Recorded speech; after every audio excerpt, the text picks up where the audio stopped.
Aksi damkar padamkan api cemburu pasutri di Lebak, Banten, masalah langsung selesai. Petugas pemadam kebakaran, damkar, kembali viral karena melerai pasangan suami istri yang sedang cekcok. Peristiwa ini sendiri terjadi di Lebak, Banten.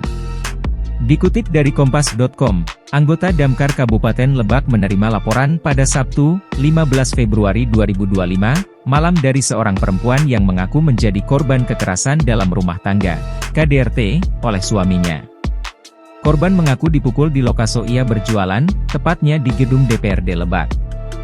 Ibu tersebut datang ke markas, minta tolong untuk dibantu karena sudah dipukul oleh suaminya sendiri, kata Rian, petugas Damkar Lebak yang menerima laporan tersebut saat dikonfirmasi oleh wartawan, Minggu, 16 Februari 2025.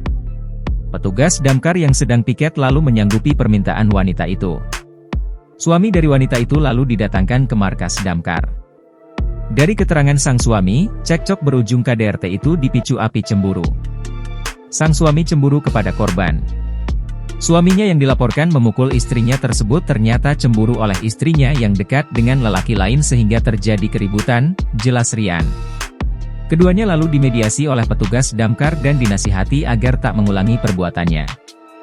Anggota damkar mencoba untuk menenangkan keduanya dan suami istri tersebut diimbau agar tidak membuat keributan di tempat umum dan menyelesaikan masalahnya di rumah, ucap petugas.